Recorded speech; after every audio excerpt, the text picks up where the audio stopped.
Hello, Nursing 230. Welcome to week 3. Today we're going to be talking about standards of care and licensure and legal and ethical awareness. But first, we're going to begin with a deep breath. So, everyone, oh dear, this is not going to go forward. Oh, there we go. Sorry. I'm having a lot of trouble technically. Very sorry. Okay, moving forward. So first, let's take our big deep breath. You can do it sitting down. So you can sit with your sitting bones grounded on the chair, your feet grounded on the ground, your hands resting comfortably in your lap, and your shoulders up to your ears, back and down your spine. Close your eyes if it feels comfortable. And take a big deep breath in. You're going to take another big one and notice how you're feeling at this moment. And then we'll do our 3 focus breaths just to get us focused for listening to this lecture. So number 1 is to honor and let go of whatever it took you to get here to this moment. Number 2 is to be present and notice your body, however it's feeling right this moment without judgment. And number 3 is to focus on what we're going to do for the next hour or less, I hope, which is have an online discussion about these topics.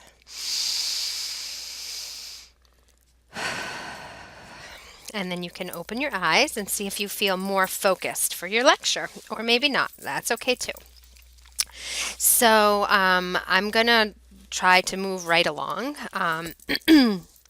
And because it's really hard to listen to 2 hours and 45 minutes of lecture.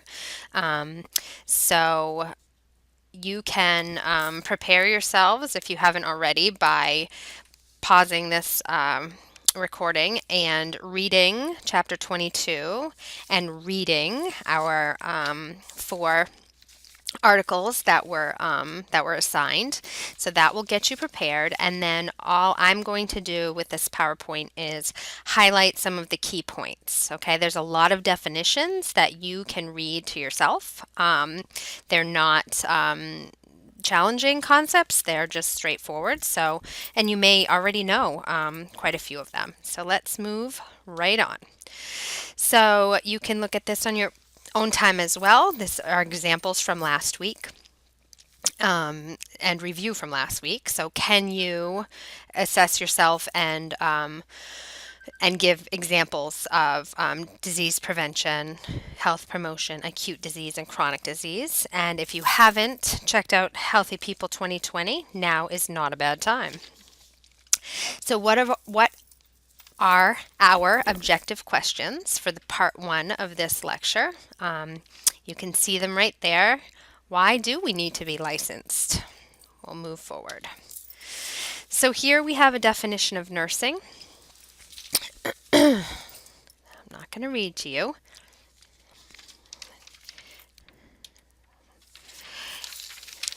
Here we have a definition by the Maine State Board of Nursing about what is professional nursing. So first of all, what is the Maine State Board of Nursing? And that is the state regulatory agency charged with protection of the public. Hey, wait a minute, I thought the Board of Nursing was there to protect the nurses. No, that is not their role. Their role is to protect the health of the public. So what does the Board of Nursing do? It verifies, among other things, there's a list on a different slide, but it verifies that individuals are qualified to perform professional services. So then what are the professional services that we're qualified to perform? Well, that is described in the Maine Nurse Practice Act. So each state has a Nurse Practice Act that is specific to their state. each state. So if you want to go practice in California or Ohio, you need to take a look at the Nurse Practice Act. Otherwise, you might be doing something that's allowed in one state and not another. So then the other concept here is, what is professional nursing? So professional nursing, well, you tell me. Oh yes, the person in the back. What's the answer? What's a profession versus an occupation? We're going to get to that actually. We're still looking at some rules of the Maine State Board of Nursing under the Nurse Practice Act. So supervising and teaching of students, right? So we can only have 8 nursing students per 1 nursing instructor, as dictated by the Maine State Nurse Practice Act. Some states can have 10. Here you have a visual, which some people that are visual learners like. So what guides our decision making when faced with scope of practice problems? And so here's a model for you. So when I look at this, I think my brain works a little differently, and I see it as concentric circles, right? Like a target where the person, the nurse is the self determination, and then each nurse is surrounded by and also governed by institutional policies and procedures, the Nurse Practice Act, and the Nursing Professional Scope and Practice Standards. Code of Ethics, you've heard of that one, right? So do these seem familiar to you? Where have you seen these words before? Right? You've seen them in the first class when we talked about the syllabus. Oh dear. There we go. Technical difficulties. I'm just embracing them. So these words are the outcomes of the University of Maine Fort Kent program, right? But they're also in the Maine nursing core competencies, which was that circle, that diagram that had all of these words in them. So what do these words mean? Well, these are the objectives. We want to prepare to help us prepare safe, effective professional nurses.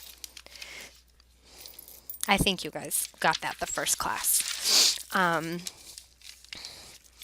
So as we're talking about the profession of nursing, you know from our last class that the profession of nursing is built on a framework of theory, right? So look right here, it says number 1, systematic theory. For example, the meta paradigm of nursing. So the framework of our profession, as identified by the meta paradigm of nursing, and all of the nursing theorists put words to how our profession is distinct from another profession, right? Characteristics. So this is just describing characteristics of any profession, right? Authority. So whether you're a veterinary tech or a lawyer, a profession has authority, which is knowledge. Oh dear. Which is knowledge about skills and attitude about your profession. Okay. And a code of ethics. So stating the responsibility and accountability for your profession, and a professional culture. So, in nursing, we have the American Nurses Association. You can see there's a whole bunch more, right?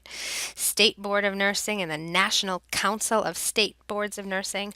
So we have different groups as part of our professional culture that we can get involved in, and which promotes education and what's that other word? Networking. There we go. And collaboration. So these are some terms that that are specific to our nursing profession, right? So are in a profession of service. What does altruism mean? Anybody? Oh, you in the green shirt. Yes? Oh, very good. You're right. It is the selfless concern for the well-being of others, right? That's what we are as nurses. We have specialized knowledge, blah, blah, blah, blah. Oh, this is where I used to show the video that I showed in the first class of all the different types of nurses in the nursing profession. So remember that video right here. This slide, again, is talking about what is a professional, a nursing professional. So what, oh dear, now my phone's beeping. The Oh boy, there we go. Oh, okay. So all it's showing you is that that nursing is based on theory and evidence-based practice, right? So we use our theories that are all embedded in our nursing meta paradigm from last week, and theories are based on research and unique knowledge and perspective, and then we use our evidence-based practice to guide us to be safe and competent in our patient care, and that is expected and part of being a professional, right? We don't just say, you know what, I think is going to help this patient's third-degree burn on their leg. Let me just put a little, mustard on it, because mustard might help, and that is what my great-grandmother does. No, we're going to make sure that it's an approved treatment. We can't follow treatment orders that aren't evidence-based, right? Okay. This slide I'm going to let you look at. This is only understanding the difference between professions and occupations, right? So you can get that concept very quickly because you're brilliant students. Oh dear. I don't dare to even click that. Okay. Nursing as a profession. So this slide is expanding on the concept that we're building about what is a professional, what is our profession. Whoa. And I think I've almost said all of those things. There we go. I'll let you read over those as well. So if we're a profession, then how are we regulated? How can somebody how can somebody be caught? If anybody's reading The Good Nurse, you'll know what I mean. Just not following the guidelines, or what if somebody walked in and put on a nurse's badge? How are we regulating our nursing to make sure that we are protecting the public?